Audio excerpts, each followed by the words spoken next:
Okay, welcome back. Okay, so today we're going to continue. We're going to finish off chapter 6, or the normal distribution. And today's topic, which is going to be a short one, and I'm not going to spend a lot of time on it because it has application from a theoretical point of view, but it's obsolete now with the graphing calculator. And that's using the normal curve to approximate the probability of a binomial distribution or binomial variable. So historically what we would do is if you wanted the probability for a binomial random variable, there was, let's say you had a sample size of 20 or less, then there was a table in the back of the book that you could just look it up. And but if you had more than that, large values of n, because remember with binomial you're counting the number of x's, the number of successes, right? So x can be 0 all the way through n, right? So you have n trials. Well, for a number of trials that were 20 or less, then we had a table, or we could easily calculate those. But if it was bigger than 20, let's say, then we had to use the binomial formula, and those calculations got tedious and time-consuming. So using a normal approximation would simplify things. Now, why would we use normal? Well, it turns out that as you have a larger and larger sample, or a larger and larger value of n, that the distribution for a binomial variable becomes more and more bell-shaped and symmetric, which lends itself very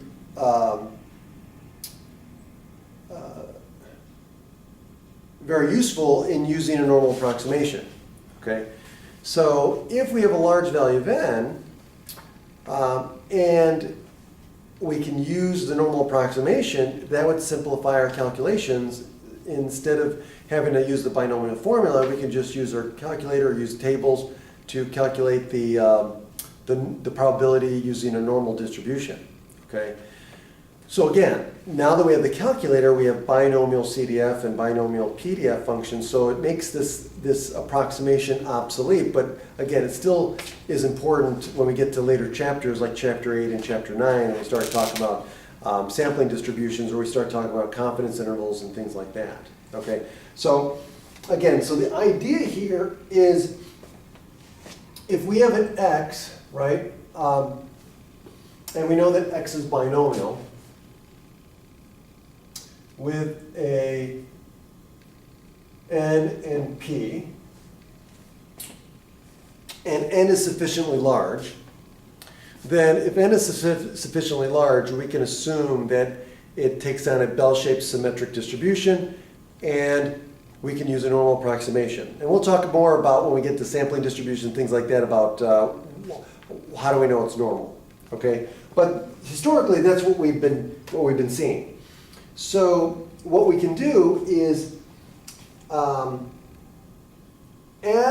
again, you can, if you go to the book, the textbook, or if you do a Google search on binomial distributions, as far as when n increases, you can find all kinds of things that show that as n increases, the distribution, the shape of the histogram for a binomial distribution becomes more and more bell-shaped and symmetric. Okay, and so that fits really nicely with a normal distribution. So we can use a normal distribution as an approximation. Okay, so now, how big does n need to be? Well, typically we're just going to, if n is bigger than 20. Okay, so that's what we're going to do. So if n is bigger than 20, then we're going to use a normal approximation here. So what's the normal approximation? Well, what do we use for the mean and standard deviation when it comes to a binomial distribution? Well, we use mu is equal to n times p, and sigma is equal to the square root of n times p times q. Okay, that's what we're going to use. Okay, so now what we're going to do is we're going to say, hey, we're going to use this information and say, okay, we're going to assume that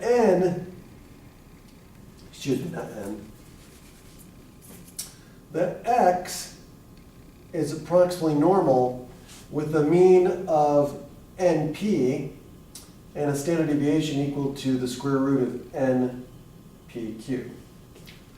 But when? There's a couple of conditions we have to meet. Okay, the two conditions is, well, obviously this, we have to have a large enough sample size, right? So we're going to use this, okay, n is greater than 20, but also we have to have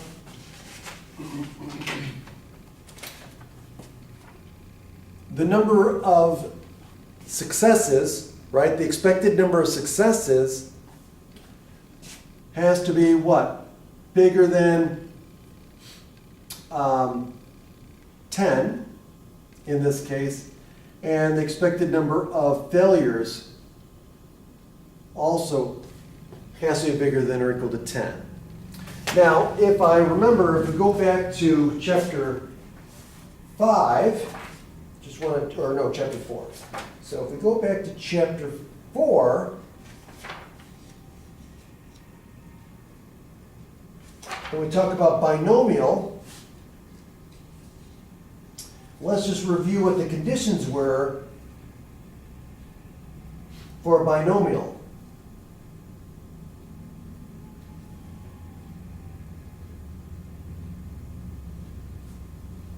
So remember, for a binomial case, we had those 5 conditions, right?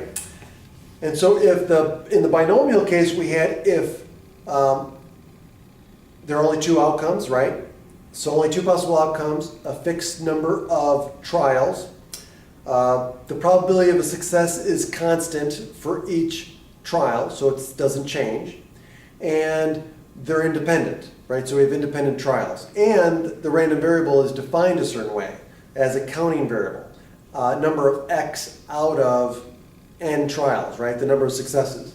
So in this case here, we're just going to introduce this as, hey, if n is sufficiently large, so bigger than 20, and also these 2 conditions have to be met, that the expected number of successes and the expected number of failures are both bigger than 10. If that's the case, then we can use the normal approximation, okay? Just be aware of that, okay? And that'll come up again later. Now, what do we use? Well, again, here's how we're going to do it. I'm going to do an example of what we would do in a moment. But this is what we would use for the normal approximation.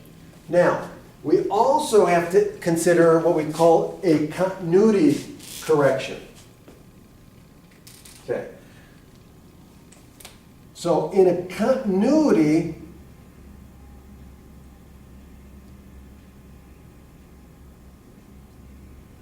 correction, it's to make our estimates using the normal approximation even better. Okay, so we always add or subtract this continuity correction depending on the situation. And what we're going to do is we're going to either add or subtract 0.5. The 0.5 comes in from the fact that we're dealing with a binomial variable. Remember, it's a discrete random variable. So what do we have when we graph a discrete random variable? We get a histogram. Well, histograms have bars, right? And so the center of each bar is centered at the different values of x. So remember, x is 0, 1, 2, 3, and so on. So the middle of the bar is the x value.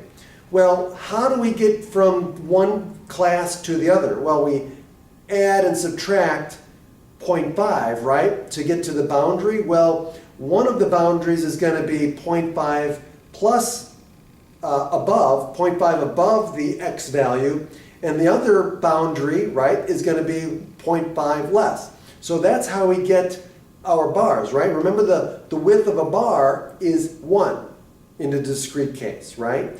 So if we're centered right in the middle, and that's where x is, well, 0.5 above and 0.5 below is going to be where the boundaries of our histogram is going to be at. So what we want to do is we're going to include 0.5 or subtract 0.5 depending on what the probability is that we're asking for. Okay? And again, just realize this is the continuity correction that we're going to use. Now, the next example I'm going to do should make it clear what we're doing, okay? And I'm going to walk through it too. And then that'll be it, okay? So I'll do one example of how the normal approximation works, okay? So now, here's the example.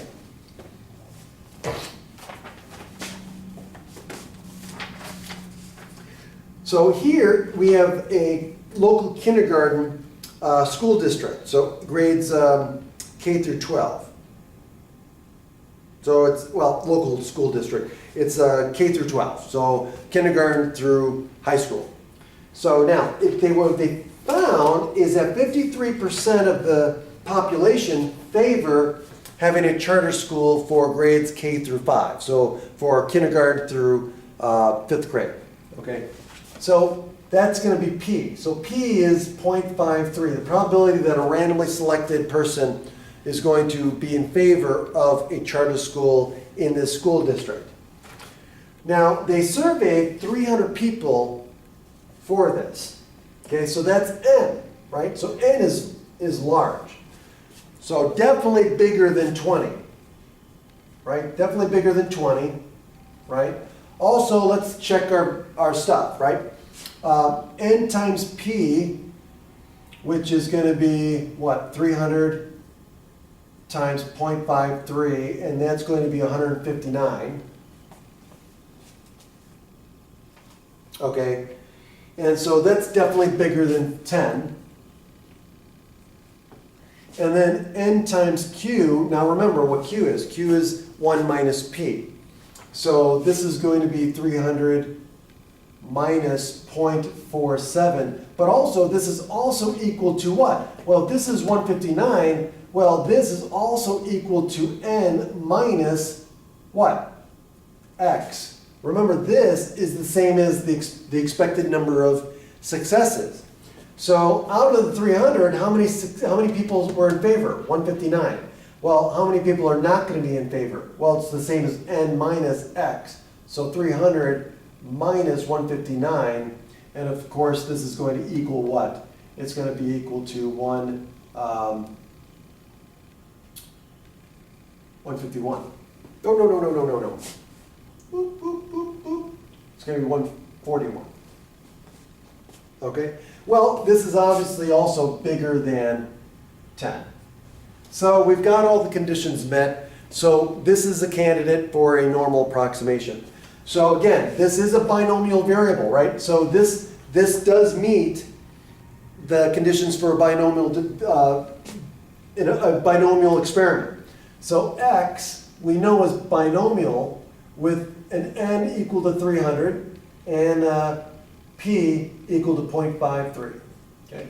So now what we're going to do is we're going to use the normal approximation, and we're going to say that, hey, X is approximately normal with a mean of what? P times N, right? So that's going to be 159. And a standard deviation equal to the square root of N times P times Q, which this turns out to be approximately 8.64. Okay, so what we're going to do is the next questions that we're going to answer is going to be using this information. Okay, so we're not using anything from binomial. We're going to use normal as an approximation. Okay, and this is what we're going to use for the parameters. We're going to use a mu of 159 and a standard deviation of 8.64.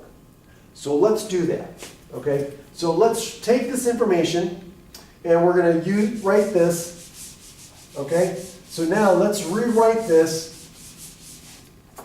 And now what we're going to do is we're going to use X is approximately normal with a mean of 159 and standard deviation of 8.64, approximately. Okay, so now, the first question that they ask, we want the probability, or they want the probability, what's the probability that a randomly selected, that the number of people who favor, okay, so again, So the probability is, they want to know what's the probability that the number of people who favor a charter school in the school district is greater than or equal to 150. So that X is greater than or equal to 150. And what we're going to do is we're going to use a normal approximation. We're going to use normal CDF. Oh, hold on a second. Before we do that, let's talk about the continuity correction. I was thinking about it, but I think it's more appropriate, it'll be better to talk about it here. So now, this is our X value, right? So let's think about this. We're including this value in our probability, right? So we want to include the entire bar. So think about, this is a histogram. This is a binomial distribution. So think about the bar. So let's just think about one piece of the bar, right? So here is my bar, right? So right here is 150, okay? Now, let's say this is the other bar.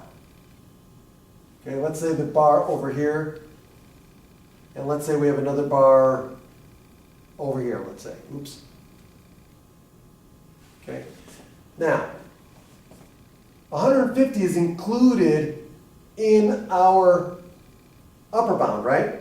So we want to include this entire bar as part of our probability, right? Area, right? Well, if we do greater than or equal to 150, well, what we're doing is we're missing this piece right here. We're only including everything to the left if we do that, right? If we use that. So what do we need to do? Well, we want to include this end of the rectangle. So that means, well, how far do we have to go over here, right? So how far do we have to go over? 0.5, right? Because if this is 149, well, what's the distance between them? Remember, class boundaries. It's going to be 0.5, right?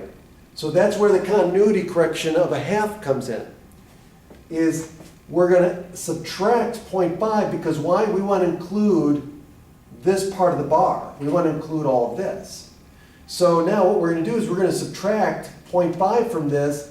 So now it's going to be greater than or equal to not 150. We want the probability that X is greater than or equal to 149.5.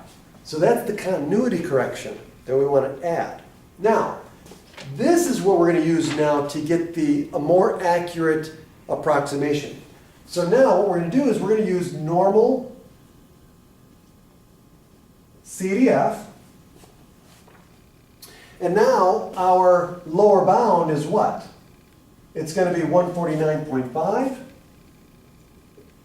And our upper bound, again, is going to be 10 to the 99th power. Our mean is 159. And our standard deviation is approximately 8.64. And so when we stick that in our calculator, we are going to get 0.8642.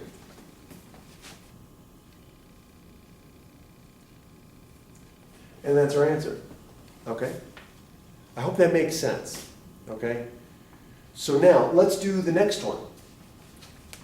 So now, B says, I want the probability of being less than or equal to 160. So what's the probability that less than or at most, what's the probability that at most 160 people will be in favor of a charter school? So that's going to be less than or equal to 160. So now B says, hey, I want the probability that X is less than or equal to 160. Okay, so now let's talk about the continuity correction again. Okay, so let's draw our bar again, right? So here's our histogram. So, because it is a binomial distribution, right? So let's say we have our bar over here, and let's say we have our bar over here, right? Now again, 160 is going to be right in the middle, right? So that means if we go out a half this way, right? If we go out half this way, this is going to be 160.5. And if we go out a half this way, this is going to be 159.5. Now, here's the thing. This says less than or equal to, right? This is less than or equal to. We want 160 included in this. So it's going to be 160 or less. So if we do 160 or less, we want this entire piece to be included, right? Because it's part of the bar.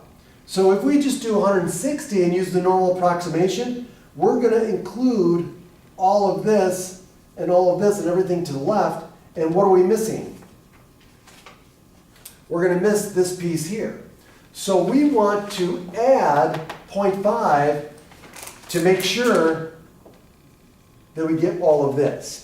And so that's what we're going to do. So if we add 0.5, then what we're going to say is this probability is approximately equal to the probability that x is less than or equal to 160.5. And so now that's what we're going to use. So we're going to use normal CDF. And the lower bound in this case is going to be negative 10 to the 99th power. Now you could also use what? 0, right? Because you can't have less than 0 people in favor, right? So you could use 0 here, and that would be fine. So 0, and now the upper bound here is going to be 160.5. The mean is 159, just like before, and the standard deviation is 8.64, approximately. And so now, what do we get? Well, let's put it in our calculator. And so we're going to put in 0, 160.5, 159, 8.64, and enter. And we get 0.689. 0.689. 0.68. Oops, hold on, I'm missing one. 5689. 0.5689. And so that's the probability. So, makes sense? So again, as far as whether you add or subtract the 0.5 for the continuity correction, depends on what you need to include or what you need to exclude. Okay? So in this case, we wanted to include the bar.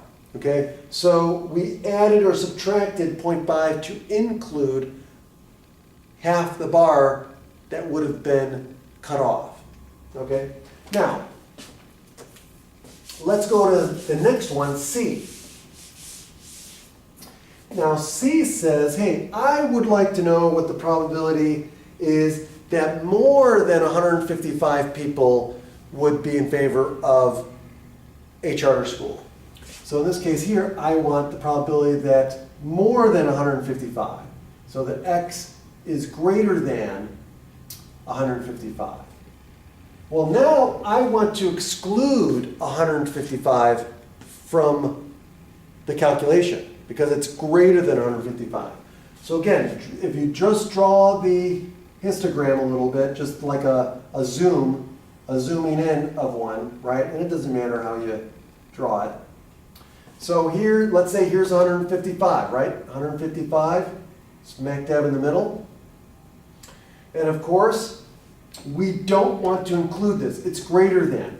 So we want everything to the right. Right? So we want starting here. Right? So we don't want to include 155, which means that if we use the normal approximation and we use 155, we're going to be including this piece here, okay? Because remember, the normal approximation is a continuous random variable, right? If we say we want to include 165, if we say put 155 in there, if we put in 155, it's going to calculate right from 155. But remember, in the discrete case, if we say we exclude it, we want to exclude it. So we want to make sure that we don't include anything from here. So what are we going to do? We're going to add 0.5 to make sure we're right here at this boundary, this class boundary. So if we add 0.5, right, we're going to get 155.5. So what we're going to do is we're going to use the approximation, and we're going to say x greater than 155.5. Okay? I hope that makes sense. Okay? I hope me drawing the pictures makes sense, because when you read it in the textbook, it's hard to visualize. Okay, so draw a picture. Okay, so in this case here, now what we're going to do is we're going to use normal CDF, and we know what to put in now. So the lower bound is what? This, 155.5. The upper bound is going to be what? It's going to be 10 to the 99th power. And of course, the mean and standard deviation are the same, 159 and 8.64. And so what do we get? We get 0.6572 for our probability. Okay? That's it. And the last one I'm going to do is similar. But now we're going to say less than. So now part D,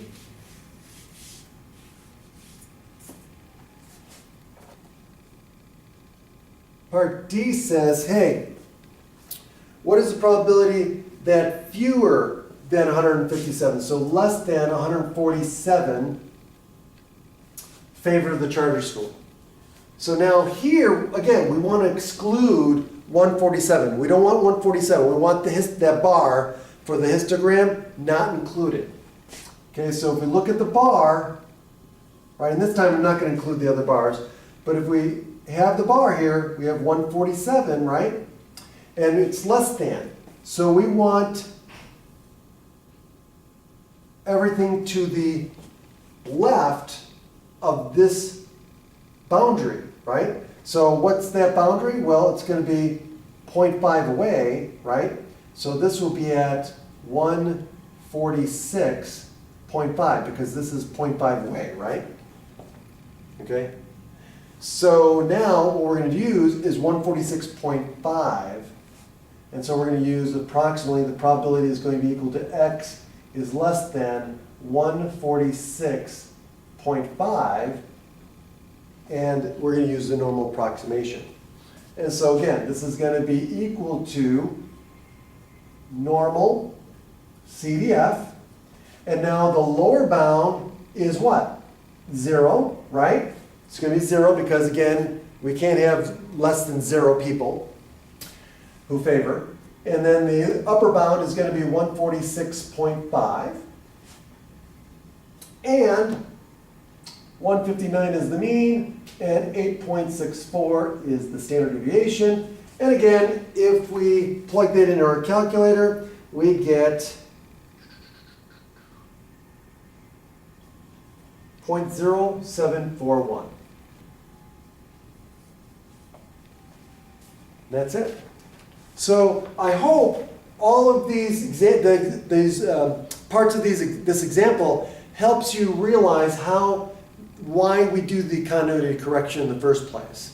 Okay? And it's all based because we're trying to take a discrete probability distribution binomial and approximate it with a continuous probability distribution normal. Okay? So that's why. Okay? Now let's do the last one, E. Now this is going to be, again, different. Okay? And you'll see why. So here is the question. E says this.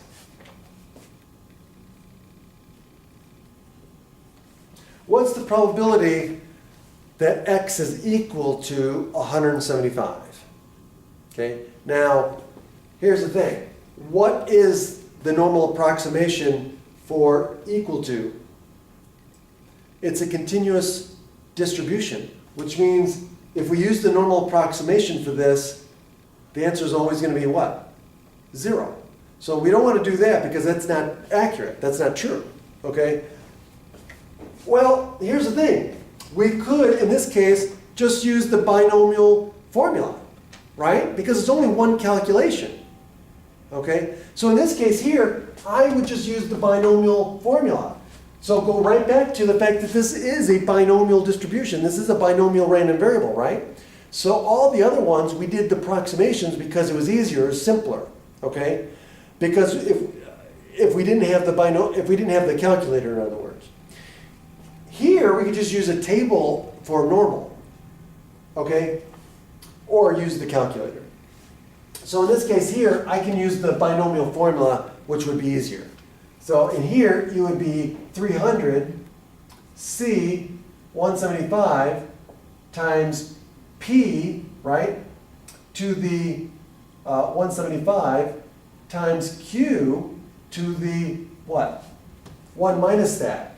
Or actually not 1 minus that, n minus that. So n minus this, which is what? It gives us 125. And so I can easily stick this in my calculator and just find out what is the number of combinations. So, and this is 0.53, remember? So P is equal to 0.53 and Q is equal to 0.47. So I can just plug and chug at this point. So if I do 300 and then do my probability, my combinations, and so I do, what is it, 175. Okay. And so I times that by 0.53 raised to the 175th power, and then times that by 0.47 raised to the 125th power. And so my probability turns out to be 0.0083. 0.0083, and I'm done, right? Well, did they do the same thing? Let's find out. So here's what we need to do. Instead of doing it that way, if we wanted to use the normal approximation, think about the bar again. Okay? So here's the bar. It's centered at 175, right? Well, what's the width of the bar? Remember, the width of a bar for a binomial random variable, it's always 1, right? So if we go out 0.5 this way, it's 175.5. If we go out 0.5 this way, this edge here is 174.5, right? And so for the normal approximation, we're going to use this and this as our upper and lower bounds. So this would be our lower bound, this would be our upper bound, and that's it. That's how we would do it. So let's do that. So here we're going to say this is approximately equal to the probability that x is less than what? 175.5 and greater than 174.5. And so to use the normal approximation, well, it's just going to be the lower bound is 174.5, the upper bound is 175.5, and then 159 and 8.64. Let's see what we get for that one. And we get the same thing, 0.0083. So look at that. We get the exact same answer with the normal approximation. That's how accurate it is. Okay? So other than that, that's how we would use the normal approximation for binomial in these types of cases. Now, again, with the calculator, we have binom CDF, binom PDF. So doing these normal approximations are obsolete now. But again, when we get to later chapters, this is going to become important theoretic in theory. Okay? So again, that's all I have to say. Enjoy, and I'll see you next time. And this ends our Chapter 6 material over normal distribution. Thank you.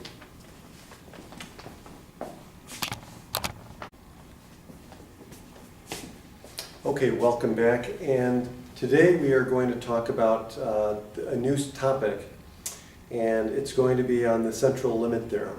Okay, so last time we talked about the normal distribution.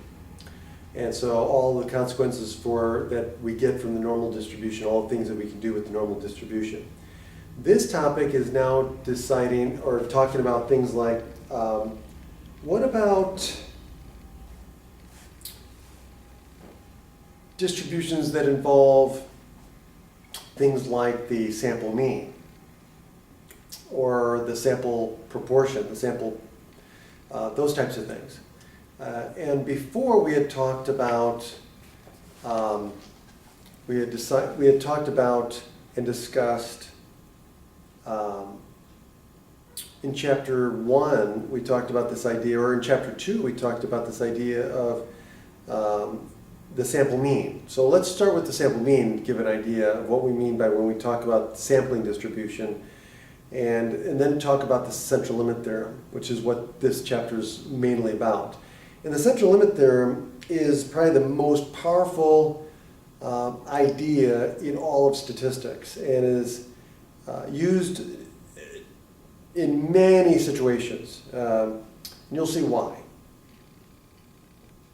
But if we talked about if we took a sample, right, of size n, and we calculate the sample mean, right, and if we do that again, we take another random sample of the same size, and we calculate the sample mean for that one, chances are those two sample means are going to be different, right? And they're definitely probably going to be different than the true population mean mu, right? And so what happens if we were able to continue to do this? What if we were able to calculate all possible sample means from a random sample of the same size? Well, we would get a distribution, wouldn't we? I mean, if we're taking a random sample, right, it's a random sampling method, right? And we're just taking a random sample of size n. We calculate the random, we calculate x bar, right? Then we do it again. We take another random sample of size n and we calculate x bar. Wouldn't then x bar be a random variable since it's changing from sample to sample, and our samples are gathered by a random sampling method, right? Then it would stand that x bar is a random variable in that case, right? And if we were able to calculate all the possible values of x bar based on the same sample size, what would that distribution look like? Well, if we think about it, it would make sense that the average of the averages, so if we took all of the x bars and we calculated the average, that all of those averages, all of those x bars, all those sample means should hover around the true mean, right? So if we were to take all possible values of x bar and take the average of all of those possible values, the average of those averages, right, the average of the means should equal mu, or should be very close to mu with very little differences. Okay, so that's one thing. The other thing too is we would also expect that the PDF right, the probability distribution function would decrease, right? Right? The probability of getting further and further away from the middle there should get smaller and smaller, right? I mean, as you get further away from the mean, the probability of such a thing should get smaller, right? And also, you would expect, it would make sense that the likelihood of being overestimated, right, on a sample, or underestimating on a sample should be about the same, right? So it makes sense from an intuitive perspective that it would be bell-shaped and symmetric, right? And so what the central limit theorem does is it validates what we would expect, or what intuition tells us what we would have if this was the case, if we were able to do this, right? So what the central limit theorem basically tells us is, it says, hey, if we have a large enough sample size, then the sampling distribution should be approximately normal. Okay, and that's where we're going. Okay, so when we talk about a sampling distribution, we are talking about what is the distribution of our sample statistic.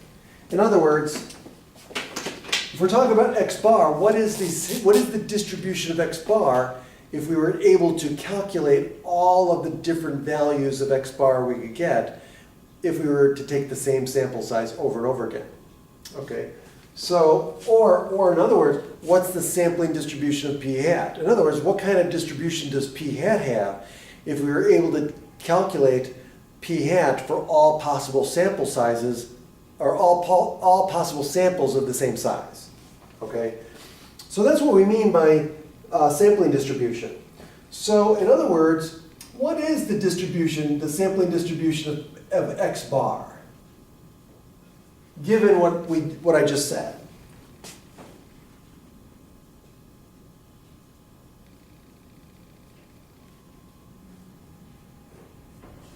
Okay, so random variable x bar, right? Capital X with a bar. So that's our random variable x bar. Okay, so what is the sampling distribution of x bar? Well, we think that it's going to be approximately normal just from what I just said, right? So approximately normal would be great. Why would that be great? Because then we could use all the stuff that we learned in chapter 6 to calculate probabilities, right? So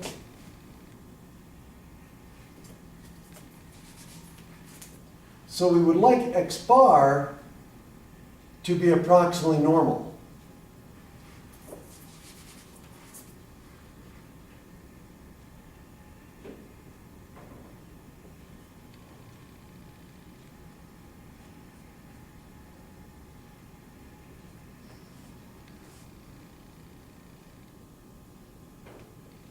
Okay. Well, that's where the central limit theorem comes in.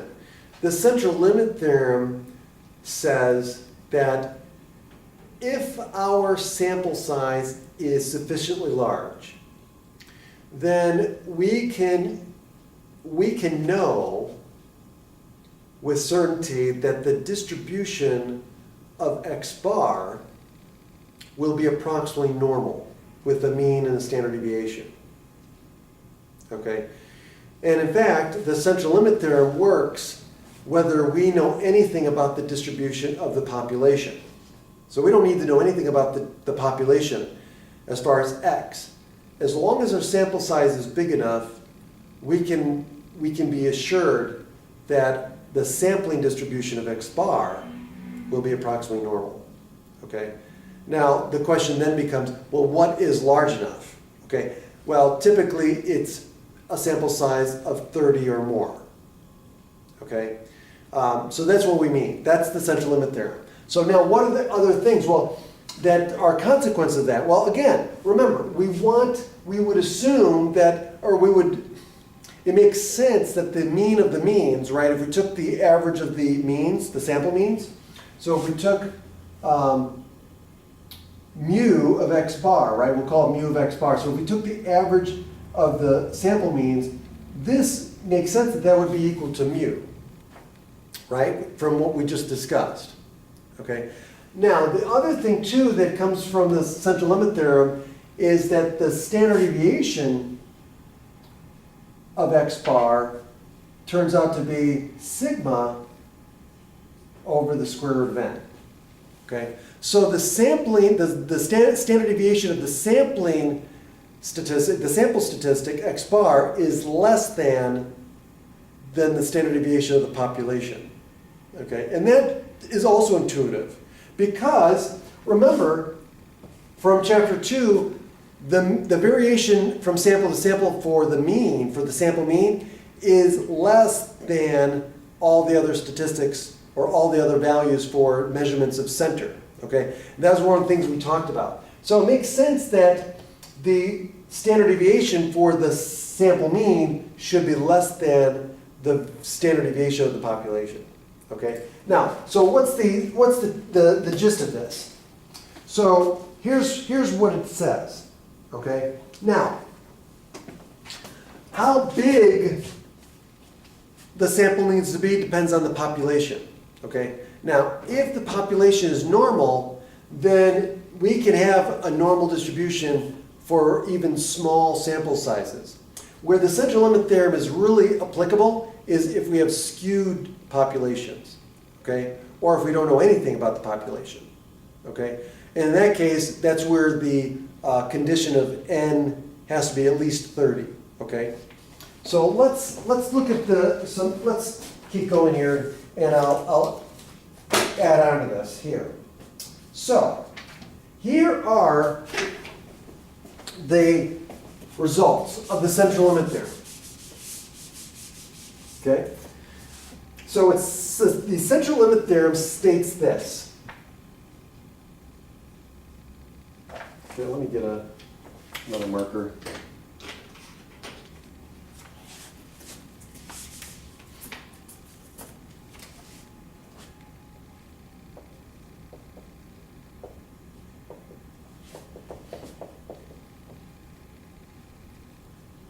So here's what the central limit theorem states. Okay. Suppose that x is a random variable with a mean mu and a standard deviation of sigma. In other words, let's assume that x is a random variable that comes from a certain population, and we know the mean and the standard deviation of that population, okay? And that's all we know, okay? So if, given, let's say given. And this is shortened with CLT for short, okay? So given a population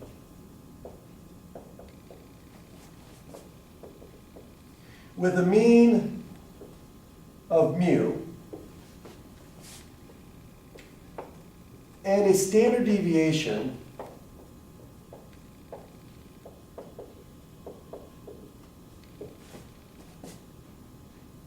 sigma. Okay, so that's what we have. Okay, so again, and x is the random variable, right? So given a population of x, right? So random variable x,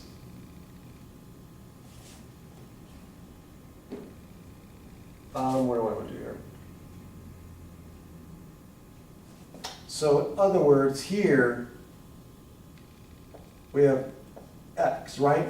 So again, it could, the random variable x, it could be height, it could be anything, right? So whatever it is, the population is going to be a population of x values. So capital X for the random variable for the population values, okay?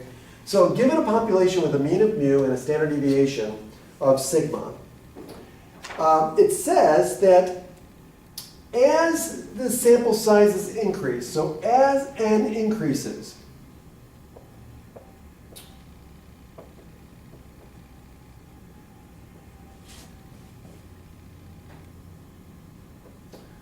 the distribution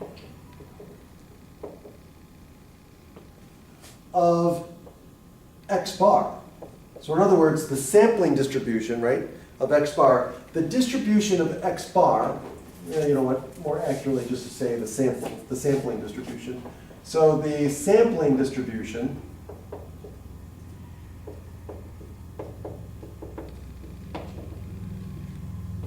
of x bar becomes more and more normally distributed. More and more normal. Okay? With, now, again, with a mean of mu. So again, the mean of the means is mu. So again, mu of x bar is equal to mu, right? And a standard deviation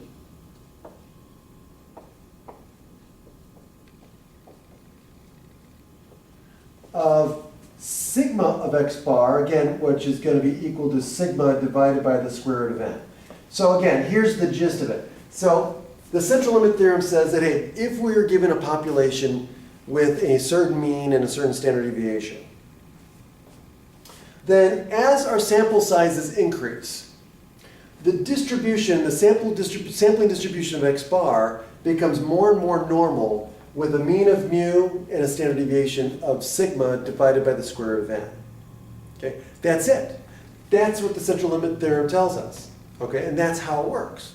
Okay, now, what is the size of n that helps us with normal? Well, the demarcation, or the cutoff is going to be 30.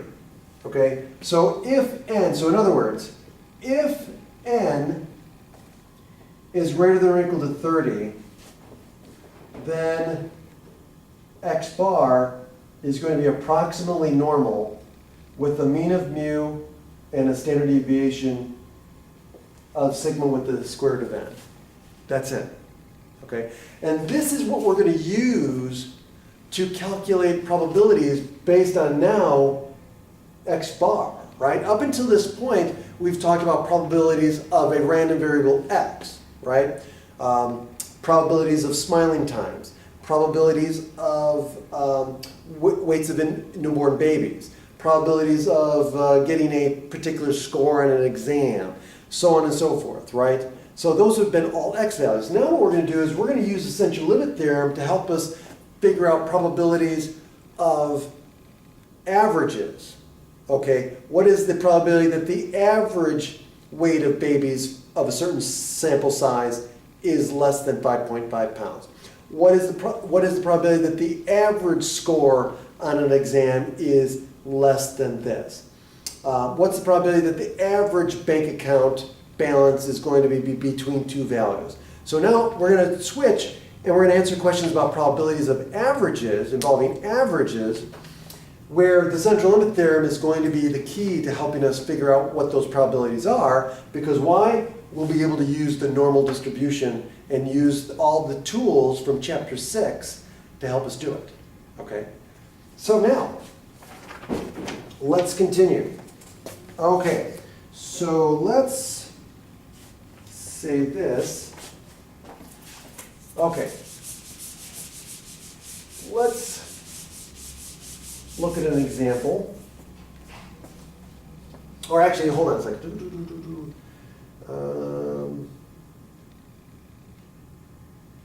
Yeah, no, that's it. Okay, so that's what I want to say. So let's use this as an example.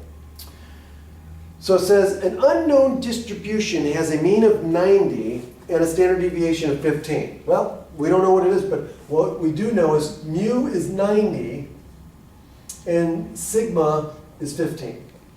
Okay. A sample size is 80. A sample size of 80 is drawn from the population randomly. So n is 80. A says, find the probability that the sum, oh, we don't want to do this one. Hold on a second. This is the one I don't want to do. We're not dealing with sums. We're not going to deal with sums. Hold on a second.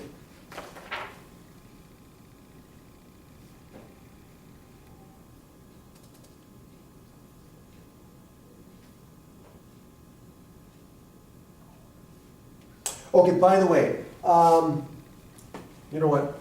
I'm doing the wrong example. So one thing to note, just for vocabulary, because this is going to come up later, but what do we call this here? So if we have a population with a mean and standard deviation, and if x bar is normally distributed, then the mean is going to be mu, and sigma, the standard deviation, or the standard error of the mean, okay, so this is called x bar, right?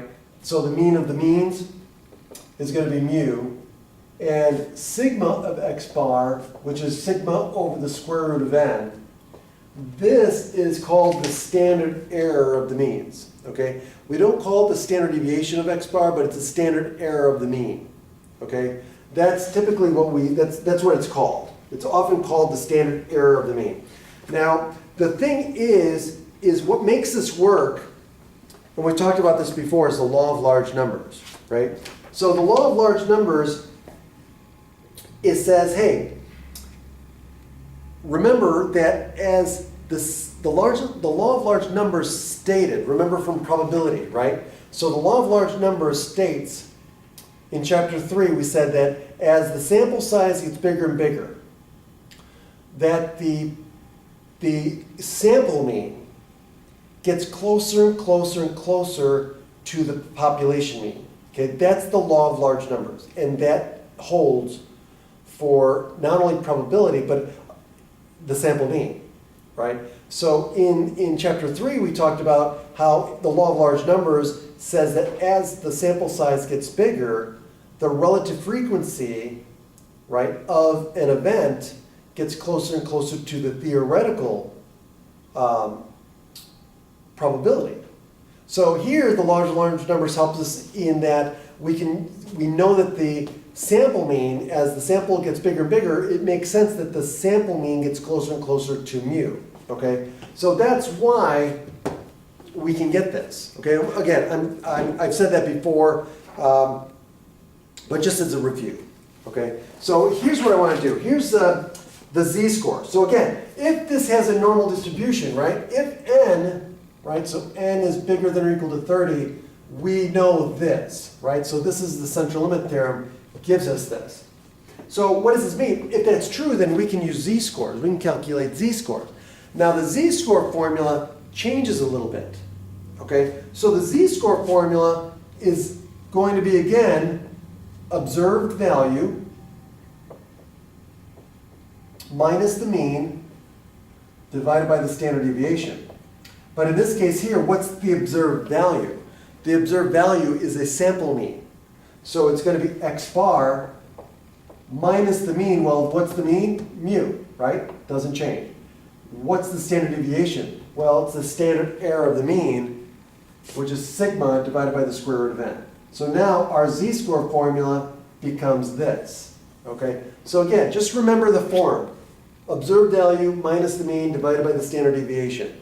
All we're doing is now our observed value is x bar, a sample mean. Our mean doesn't change. It's still mu. So this is mu, right? So in other words, I could write it this way. X bar minus mu of x bar divided by sigma of x bar. Well, same form. Now we're just plugging in. It's x bar minus mu divided by the sigma divided by the square root of n. Okay? So now we know how to calculate a z-score for the average. So now we can use our norm CDF function. We could use a z-table. Again, everything from chapter 6 that we had in our toolbox comes back. Okay? So now let's do this. Okay. So now let's do the example that we were talking about before. So now here it says an unknown distribution has a mean of 90. So here we go. So mu is equal to 90. Sigma is equal to 15. And now in this case, the sample size n is 36. And again, this is a random sample from the population. So now it says, find the probability that a randomly selected sample mean is between 85 and 92. So we want the probability that a randomly selected sample mean, x bar, is what? Is between 85 and 92.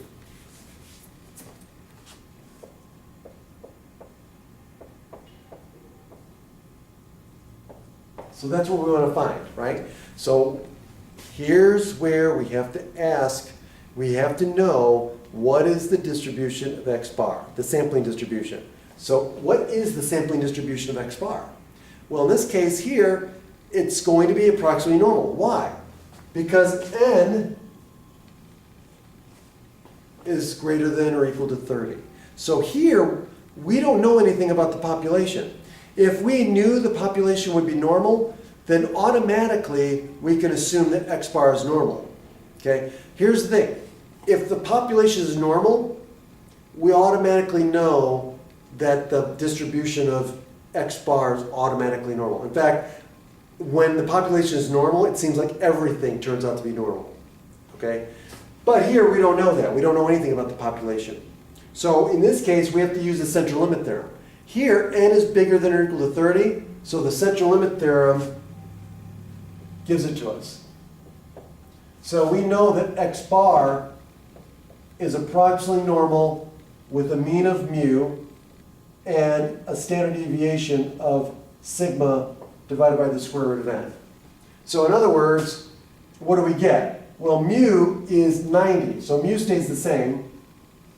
Here, this becomes sigma, which is 15, divided by the square root of 36. So in other words, what does that become? Well, the square root of 36 is 6, and then we get 15 divided by 6. But again, you could just stick that in your calculator as we'll see. Okay? So now, how do I do this? Now that I know it's normal, this is what I'm going to use in my calculator, or I can use the table. So again, so let's do it both ways. If I use the table, right, I have to first transform it into a z-score. Well, I know mu and I know my standard deviation. So it's going to be x bar, right? And so I have to find both of these z-scores, right? And so once I find the z-scores, I have to use the table and subtract the areas, right? So if I want the z-score for this one, so let's call this x1, we'll call this x2. So z1 would be x bar 1 minus mu divided by sigma over the square root of n, right? So that's going to be 85 minus 90 divided by 15 over the square root of 36. And when I do that, I get what? I get, let's see.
And so what do I get? I get -2. And Z2 is going to be, oh, this is x bar, sorry. So this is going to be x bar 2 minus mu divided by sigma over the square root of n. And so we get 92 minus 90 over 15 divided by the square root of 36. And so if we do that one, we get what? We get 0.8.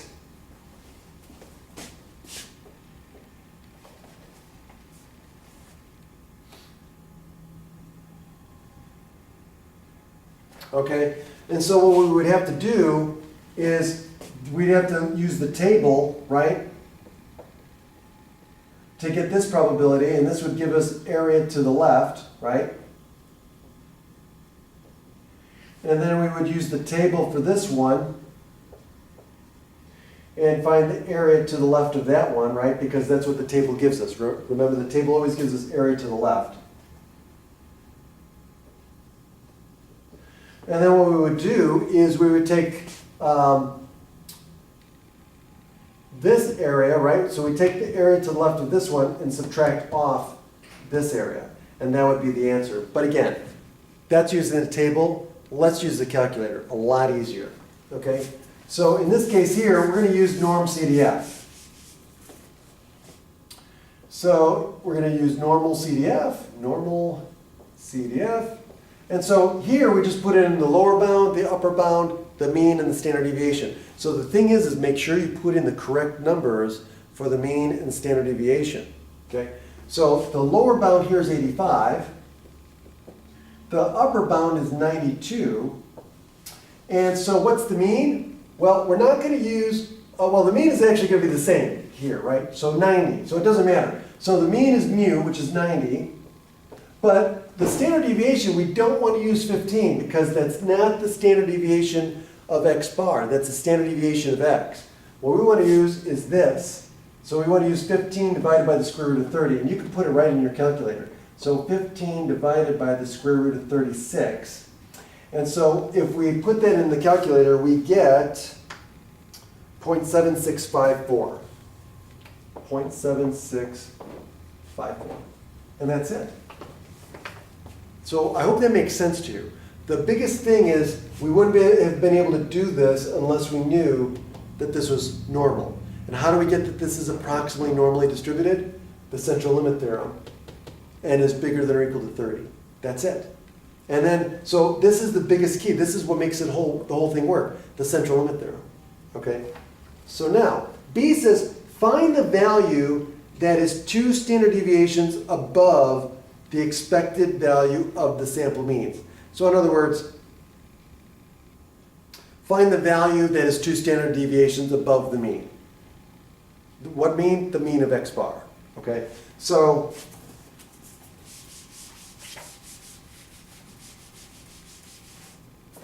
in other words, we want to know what's the probability that x bar, or excuse me, it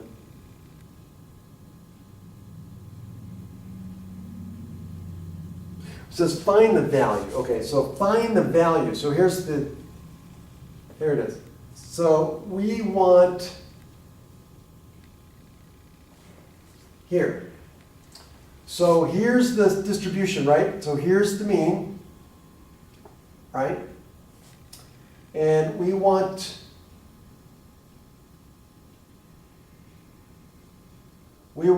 this x value. That's 2 standard deviations. So this is, hold on.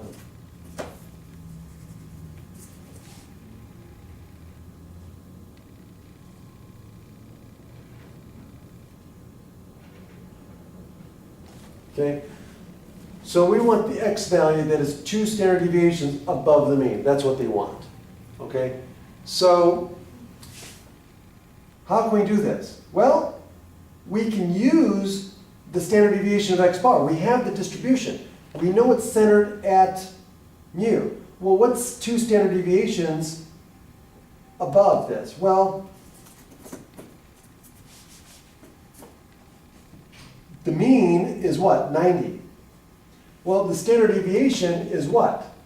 15 divided by square root is 36, which is 15 divided by 6. And so that's going to be 2.5, right? So 2.5 is the standard deviation for x bar. So if we go 2 standard deviations above 90, well, what is that? That's plus 2.5. That'll take us here. Plus another 2.5 will take us right there. So it's 90 plus 5. So this is 95. So that's the x value. That's it. Okay? So all we did was added 2 standard deviations to 90, and that's the answer. So the answer is 95. Okay?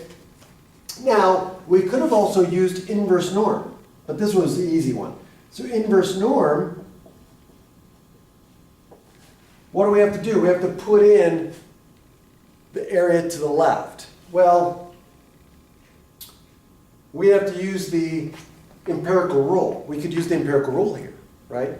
So what's the area to the left if we go with 2 standard deviations? Well, within 2 standard deviations is 95%, which means that there's 5% left over, so that means 2.5 is in the lower tail. So what do we have to put in? It's going to be 0.975.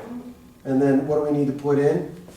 Well, the mean and the standard deviation. So the mean here is 90, and the standard deviation is 2.5. And we'll get the same answer. Okay? So again, we could use inverse norm, or we could do, this one's the easier route because since we have the mean and standard deviation, it's easy just to add 2 standard deviations and get our answer. So the answer is 95. Okay? So that's where I'll stop. So we're going to continue on with chapter 7, and we'll start part 2, and we'll start as far as using it to apply to other types of problems. But this is pretty much what we're going to continue to use. Okay? Thank you, and I'll see you next time.